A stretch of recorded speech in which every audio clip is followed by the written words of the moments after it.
Well, the Halo series premiere attempts to adapt one of the most famous video game franchises to the premium TV format, but as someone who's barely touched any of the Halo games, does the show stand on its own as something that I want to keep watching? Stick around and I'll share my thoughts. I'm Peter Franson from christiangeekcentral.com and Spirit Blade Productions. This is my uncut review of Halo, the series premiere on Paramount+. The synopsis on IMDb reads, aliens threaten human existence in an epic 26th century showdown. TV series based on the video game Halo. And then regarding episode 1 in particular, in the year 2552, humans on the planet Madrigal have been fighting for independence from Earth, but a fatal encounter with the alien Covenant complicates things. Master Chief John 117 and his super soldier Spartans join the fight. After the battle, Master Chief heads to his home planet of Reach with a Madrigal survivor and a mysterious object he discovered on the planet. But a controversial order has John questioning his mission and himself. All right, so let's talk first about the story, the script, the pacing, the general tone and vibe of this thing.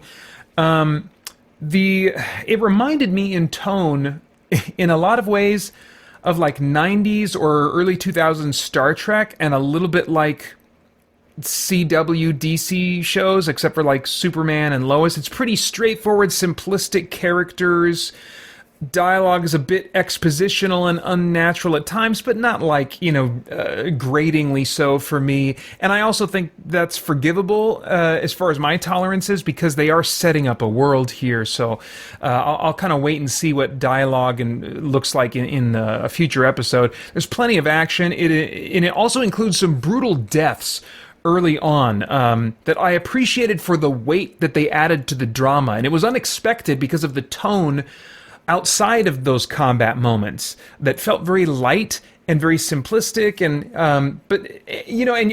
maybe that just felt simplistic, and then because they wanted it to feel kind of sweet and smiley, and then suddenly they interject this brutal violence. But even after the combat, the performance styles, the tone still kind of came back to not super smiley, but still this kind of overly simplistic and straightforward delivery style and presentation of the story.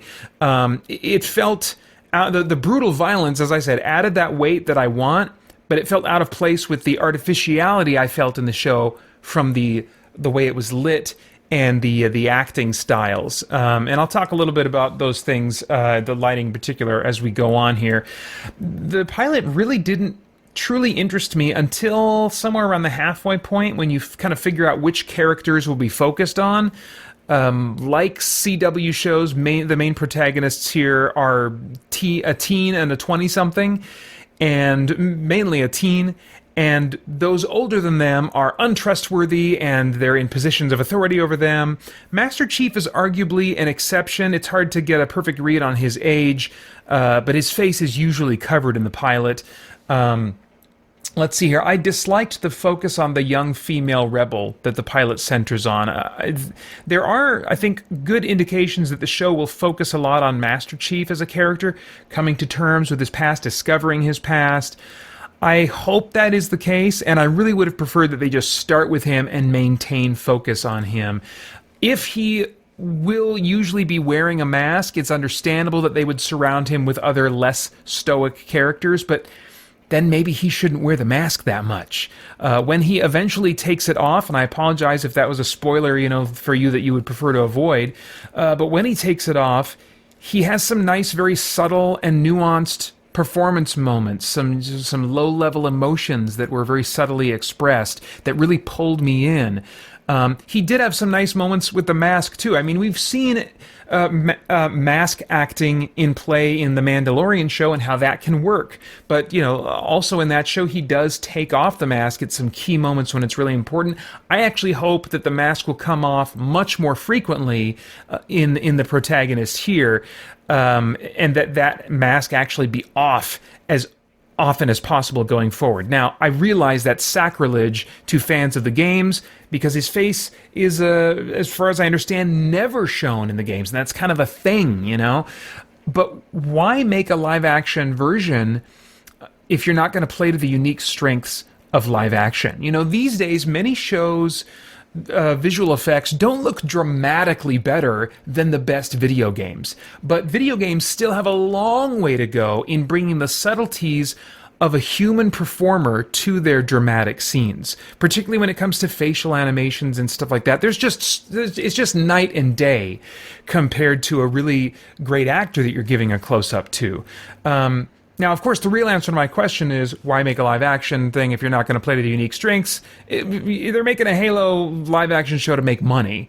But I would prefer that the fans of the game let them feel the freedom to make changes in order to play to the strengths of a different medium. The more they do that, it benefits fans of the games, because the better chance they're going to have of creating new fans of the games. I've never been interested in the games, and this is even having played them a little bit, I've heard hints that there's some really interesting complexities in the game with Master Chief as a character and Cortana, and watching this made me think, well, if this thing starts going in a direction that's interesting from a character standpoint, maybe I will give the games another try. So already, for someone like me who's not really interested in the games but likes a good sci-fi action story with interesting characters that I can connect with, if they appeal to my interests and the kinds of things that I prioritize in fiction, they may win me over as a fan of the games. We'll see. So anyway, the plot seems pretty straightforward, with the zoom in on Master Chief as a character happening in the last 15 minutes. And I'm hopeful that things will feel less straightforward and more dramatically complicated going forward. The doctor Dr. Halsey, who oversees Master Chief and the other super soldiers called Spartans, seems to have some complexity as an agent of the uncaring and corrupt government, but who also herself may, it seems, care for Master Chief and the other Spartans as more than mere weapons. Now, how much she cares, where that line is going to be drawn, where maybe she does see them as tools, I don't know, that remains to be seen. But I like what I'm seeing so far that indicates, she might not be super straightforward in how she feels about them and how I, as an audience member, am going to feel about her. And I like that. So I hope we see more of that developed going forward. If they want to keep me hooked, they would do well to focus a lot more on Master Chief's self-discovery and the internal conflict of Dr. Halsey, as she is the go-between between Master Chief and the government that basically owns him. As far as the performances go, I'm not going to say much. It's already kind of been included in some of my remarks to this point. But in general, the performance styles feel overly simplistic early on, especially with the younger actors. There are some hints of layers in other cast members. And once kind of like the emotional intensity of the situation settles down, I think there's potential to see more kind of subtlety and nuance in the performance from the young rebel teenage girl. So hopefully, as her life situation settles down, that character's life situation settles down, we'll get to see a little bit more layers there. But only time is going to tell if that kind of acting is prioritized going forward. I really hope it is. If it isn't, I don't think I would sit through more than one more episode, because I'm just not connecting with characters for the most part at this point, and that's vital to hold my interest. As far as stunts and visuals go, the visual effects here I think are at a quality level somewhere between truly premium TV shows like, say, Raised by Wolves and CW DC shows. Somewhere in the middle there. Most times the effects are fine, but my cursed eyes tend to see even solid industry standard CG much like cell animated cartoons in terms of their realism. And this was definitely the case with the Krogan warriors. I guess that's Mass Effect. I don't know what these big hulking aliens are called that they were fighting on the field of battle, but something about the way they moved in particular just felt very animated to me and just took me out a lot of the action. And that's a shame, because I would assume the action is going to be a lot of what this show is going to try and sell itself on. The armor and costumes also look a bit costumey to me, which really may be more an issue of the lighting than the quality of the costumes. When things are lit like this, as 90s Star Trek and 2000s Star Trek, and even Gene Roddenberry's like Earth Final Conflict, those kind of shows had light coming, abundant light coming from all directions, outside of the camera. Everything is super well lit, very clearly seen. And when you do that, it all kind of has a stale look and feel to me. When there are more shadows or contrast in lighting, it feels more like a real place because it's not so perfectly lit from all directions. It feels like a real room. And it also hides some of those artificialities in costumes. If you are curious kind of the difference that lighting can make, go on YouTube and find some of the comparisons between the Snyder cut of Justice League and the Whedon cut of Justice League. Joss Whedon had things treated in the film so that they were really brightened and lightened up compared to the Snyder cut, and it makes a huge difference in the feel of a scene and of the feel of an environment when you make changes like that to lighting, and also a darker lighting scheme, more shadows and things like that would also help the CGI be less exposed, and so I think that could really benefit the show. It looks like they've, I mean, they won't be able to make that kind of change until a second season at this point, but in general, the visual execution and style of the show is a hindrance to my connecting with it, but I do appreciate the quantity of both digital and practical effects and how the show really leans into, unapologetically, its sci-fi setting throughout, with all kinds of sci-fi, science fiction-y stuff going on all over the place, both in action scenes and outside of action. As far as themes, is there anything of moral, philosophical, or spiritual significance going on in the themes of this thing that might trigger some worthwhile thought or conversation? The pilot seems to position itself to thematically focus on characters discovering or deciding who they are or who they want to be because of or in spite of their past and how they have been shaped by parents or authority figures.